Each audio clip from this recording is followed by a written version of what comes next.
அட, சூரியன் வந்து உங்க 3 பேர் தூங்கிட்டு இருக்காங்களே, எப்படி தூங்குறாங்கன்னு பாரு.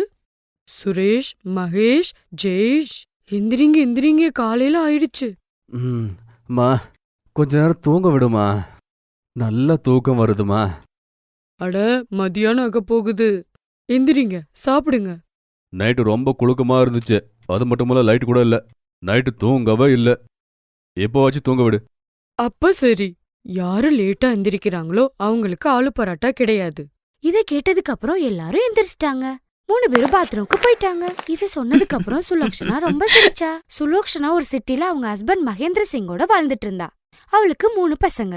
பெரியவன் சுரேஷ், நடுப்பையன் மகேஷ், சின்னவன் ஜெய்ஷ். அவங்களுக்கு ஒருத்தர் ரொம்ப பிடிக்கும். பெரிய பையன் சுரேஷ் ஒரு பெரிய கடையில வேலை பார்த்துட்டு இருந்தான். அப்புறம் 2 தம்பிங்க மகேஷ் அண்ட் ஜெய்ஷ் காலேஜ்ல படிச்சிட்டு இருந்தாங்க. அப்படியே கொஞ்ச நாள் போச்சு. அம்மா, என்னோட கண்ணாடி எங்க இருக்கு? அம்மா, என்னோட கண்ணாடி கூட காணோமம்மா. அட கடவுளே, இத கேளுங்க. இந்த வீட்ல ஒரே ஒரு ரூம் தான் இருக்கு. இதுல நீங்க எதுவுமே கண்டுபிடிக்க முடியலையா? முட்டாள்களா, இதை என்னால ஏத்துக்கவே முடியல. சுலோக்ஷனா இந்த மாதிரி பேசிட்டு அவ ஹஸ்பண்ட் மகேந்திர சிங் டீயும் பக்கோடாவும் சாப்பிட்டான். பெரிய குடும்பம், ஆனா அந்த குடும்பத்தை ரன் பண்ண முடியல. ஆனா சுலோக்ஷனாவுக்கு பெரிய நம்பிக்கை, அவங்க 3 பசங்களும் நல்லா சம்பாதிப்பாங்கன்னு, அவங்க 3 பேரும் அந்த வீட்டை சமாளிப்பாங்கன்னு. ஆனா அவங்களுக்கு அதிர்ஷ்டமே இல்ல. ஒரு நாள் மகேந்திர சிங் வேக வேகமா ஓடியாந்தான். அட சுலோச்சா, எப்படி ஆயிடுச்சே? என்ன ஆச்சு? எல்லாம் ஓகே தானே? ஊர்ல ஹரியாவுக்கு உடம்பு சரியில்லாம போச்சு. நம்ம சீக்கிரமா ஊருக்கு போயாகணும். ஹரியா மகேந்திரனோட சின்ன வயசு ஃப்ரெண்ட். அவன் அந்த கிராமத்திலே வாழ்ந்துட்டு இருந்தான். மகேந்திரனும் அங்கதான் வாழ்ந்துட்டு இருந்தான். சுலோக்ஷனாவும் மகேந்திரனும் ஹரியாவை மீட் பண்ண வில்லேஜுக்கு போனாங்க. அந்த டைம் ஹரியா அழ ஆரம்பிச்சிட்டான். இனிமே நான் பொழைக்க மாட்டேன். நீ எனக்கு ஒரே ஒரு உதவிய மட்டும் பண்ணிடு. ஏன் இப்படியெல்லாம் பேசுற நீ? ஒன்னும் ஆகாது உனக்கு. அட இல்லப்பா, டாக்டர் சொல்லிட்டாங்கப்பா. நான் இல்லாம என் 3 பொண்ணுங்க அனாதையாயிருவாங்க. உனக்கு சரின்னு பட்டுச்சுன்னா உன் பசங்களை என் பொண்ணுக்கு கொடுத்து கல்யாணம் பண்ணி கொடு. இங்கிருந்து அவங்கள கூட்டிட்டு போ.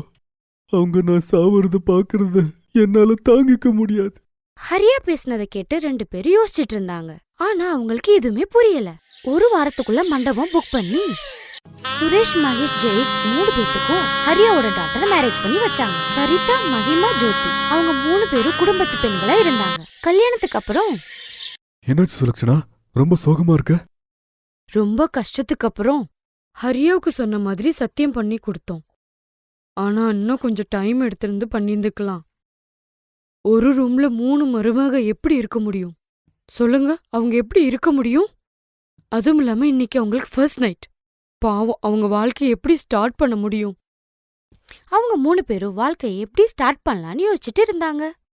அவங்க ஹஸ்பண்ட்ஸ் கூட எப்படி டைம் ஸ்பெண்ட் பண்ணலான்னு யோசிச்சாங்க. சுலக்ஷனாவும் மகேந்திர சிங்கும் அதை பத்தி யோசிக்கவே இல்ல. அந்த டைம்ல சுரேஷ் வந்து சொன்னா, அம்மா, அப்பாவை நீ திட்டாத. அவங்க சரியா இருக்காங்க. என்கிட்ட ஒரு யோசனை இருக்கு. இங்க ஹால்ல 3 பேரும் அப்பாவோட தூங்குறோம். நீங்க 3 மருமகளை கூட தூங்குங்க. சரி, ஓகே. இன்னைக்கு இப்படியே இந்த மாதிரி தூங்கிடலாம். ஆனா நாளைக்கு எப்படிப்பா? என்னோட 3 மருமகளும் அவங்களுக்கு எல்லா உரிமையும் இருக்கு அவங்க ஹஸ்பண்டோட ஃபர்ஸ்ட் நைட் கொண்டாடுறதுக்கு. ஆனா சுலோக்ஷனா எல்லாமே சரியா பேசிட்டு இருந்தா. ஆனா விஷயம் என்னன்னா, அவங்க 3 பேரும் ஃபர்ஸ்ட் நைட் அந்த வீட்ல எப்படி கொண்டாட போறாங்கன்னு. சோகமா இருந்த சுரேஷ் அவன் ரூம்க்கு வந்தான். 3 மருமக கிட்டையும் 2 தம்பி கிட்டையும் வந்தான். மகேஷ், ஜெயேஷ், ஒன்னு பண்ணுங்க. இந்த ரூம்ல ஷாலை போட்டு 3ஆ டிவைட் பண்ணுங்க. சரி அண்ணா. மகேஷும் ஜெய்ஸும் அவன் சொன்னதை கேட்டாங்க. அந்த ரூம்ல 3 பாகமா பிரிச்சாங்க. நீங்க 3 பேரும் ஓய்விடுங்க. கவலைப்படாதீங்க, எல்லாமே சரியாயிரும். சுரேஷ் சொன்ன மாதிரி அவங்க ஹஸ்பண்டோட அவங்க ஒய்ஃப் படுத்துக்கிட்டாங்க. ஆனா அவங்க யாராலையும் தூங்க முடியல. இவங்க 3 பேரும் அவங்க 3 பேரும் ஃபர்ஸ்ட் நைட்டை பத்தி திங்க் பண்ணிட்டு இருந்தாங்க. ஆனா அது ரொம்ப கஷ்டமான வேலையா இருந்துச்சு. அவங்களால அதை நினைச்சு தூங்கவே முடியல. திடீர்னு சின்ன பையன் ஜெயேஷ் சொன்னா, அட மகேஷண்ண, ஒரு தப்பு நடந்துருச்சு. என்னாச்சு ஜெயேஷ்? அட அண்ணா, நாங்க மறந்துட்டோம். நம்ம ஆச்சாரம் இருக்குல்ல, நம்ம வீட்டுக்கு யாராச்சும் புது மருமக வந்தாங்கன்னா அவங்களுக்கு நிலவா காட்டணும். அதுவும் கூட 1 மணி நேரம். ஆமால, நான் சொன்னது சரிதானே? ஆமா ஆமா. அட, இதை நான் மறந்தே போயிட்டேனே. ஒன்னு பண்ணு சரிதா. மகேஷ் அப்புறம் மகிமா வாங்க. சீக்கிரமா மாடிக்கு போலாம். நிலவை நாம கண்டிப்பா பார்த்தே ஆகணும். 1 மணி நேரம் பார்க்கணும். அதுக்கு முன்னாடி கீழே வரக்கூடாது. ஜெய் சொன்னதை கேட்டு எல்லாரும் சிரிச்சாங்க. அவன் ரொம்ப குறும்புக்காரன், ஆனா தந்திரமானவன். அவன் ஒரு வழிய கண்டுபிடிச்சான். அவங்க 3 பேரும் அவங்க ஒய்ஃபோட எப்படி ஃபர்ஸ்ட் நைட் கொண்டாடுறன்னு சொன்னான். ஒரு ரூம்ல தான் அவங்க இருக்க முடியும். அவங்க மாடிக்கு போனப்ப ஜெய்ஸும் ஜோதியும் நிலா பார்க்க வரவே இல்ல. அட பைத்தியம், முதல்ல நிலாவை நாம பார்க்கலாம். அப்புறம் அவங்க சரதியும் வரும். அதுக்கப்புறம் நாம கூட. அவன் சொன்னதையெல்லாம் கேட்டு புரிஞ்சுக்கிட்டு அவன் நடந்துகிட்டா. 3 அண்ணன் தம்பிகளும் பிசினஸ் ஸ்டார்ட் பண்ண ஆரம்பிச்சாங்க. அதுக்கப்புறம் அவங்க பெரிய வீடு வாங்கினாங்க. அதுல 4 ரூம் இருந்துச்சு. அடப்பா, இது ரொம்ப பெரிய வீடு. ஆனா ஏன் 4 ரூம்? ஆமா, அப்பா அம்மா ஹால்லையே தூங்குறீங்க. ரூமு உங்களுது. நீங்க ஒன்னு சொன்னா நாங்க நிலாவை பார்க்க போறோம். அட போப்பா.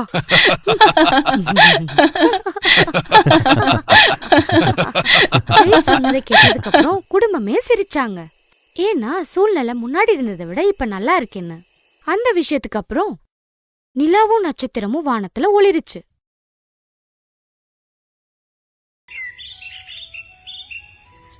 வா மருமகளே, உள்ளவா. எங்க ஏழை வீட்டுல உன்னை வரவேற்கிறோம்.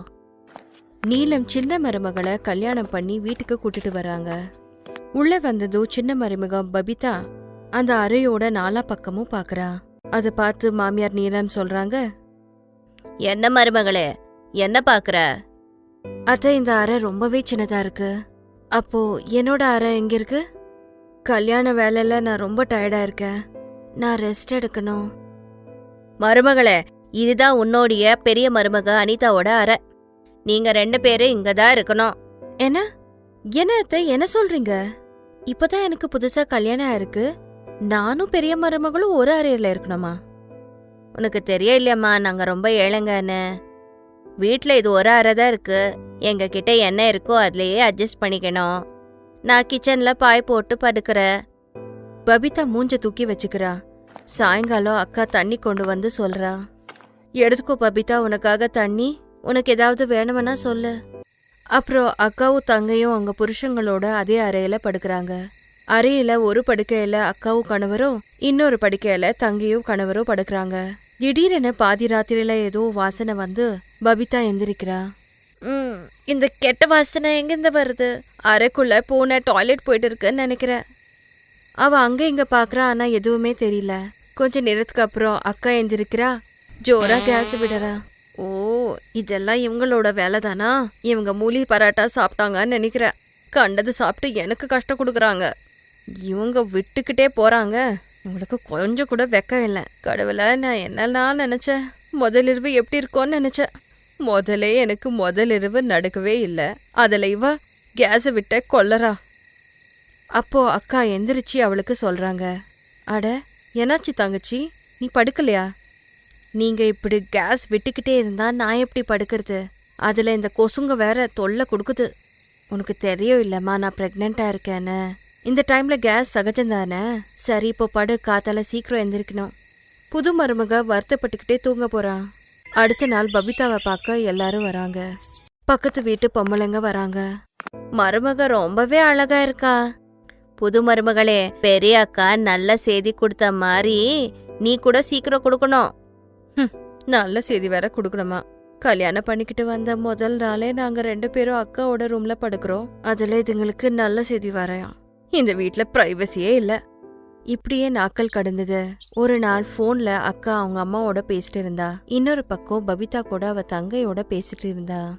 ஆனா ஒரே ரூம்ல இருந்ததால 2 பேரும் போன்ல சரியாவே பேச முடியல. ஓ, என்னப்பா இது, போன்ல கூட சரியா பேச முடியல? உனக்கு அவ்வளோ கஷ்டமா இருந்தா ரூமுக்கு வெளியே இருக்கிற இடத்துல போய் பேசு. நான் ஏன் வெளியே போனோம்? நீங்க வெளியே போய் வெயில்ல நின்னு பேசுங்க. ஓ, உன்கிட்ட பேசுறதே வேஸ்ட் அப்படின்னு சொல்லி அக்கா கிச்சனுக்கு சமைக்க போயிடுறாங்க. அங்கிருந்து திரும்பி வந்து பார்த்தப்போ அறையெல்லாம் அலங்கோலமா இருந்தது. சாமானையெல்லாம் விசிறி போட்டு இருந்தாங்க. என்ன தங்கச்சி, என்னது அறையெல்லாம் இப்படி பண்ணி வச்சிருக்க? ஈரமான டவலை என் பெட் மேல போட்டிருக்க. இந்த துணியை ஏன் இப்படி வச்சிருக்க? அக்கா, மறக்காதீங்க, இது உங்க ரூம் மட்டும் இல்ல, என் ரூம் கூட.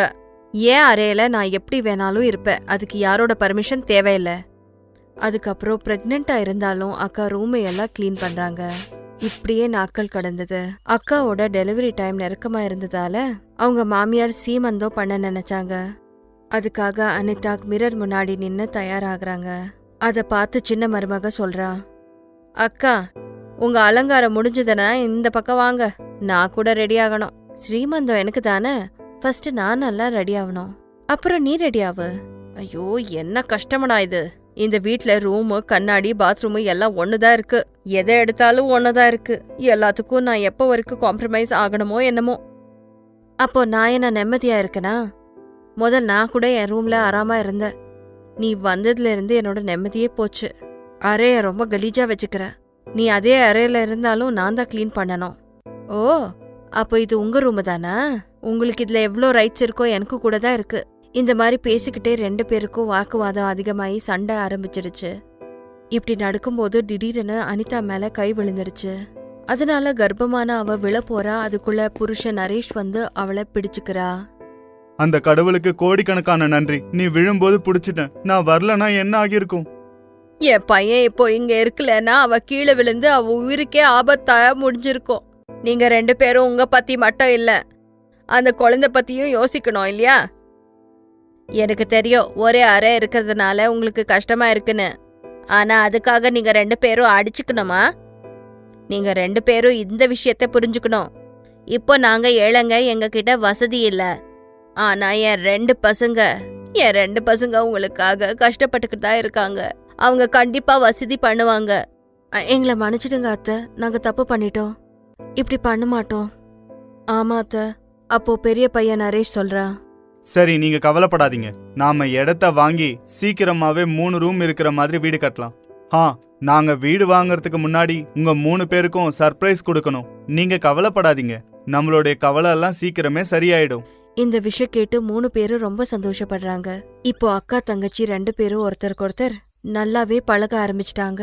ஒரு ரூமால அவங்க சண்டை போடுறது கூட நின்னு போச்சு. கொஞ்ச நாள்ல அவங்க வீடு கூட தயாராயிடுச்சு. அவங்க எல்லாரும் வேற வேற அறையில சந்தோஷமா வாழ்றாங்க. Thanks for watching.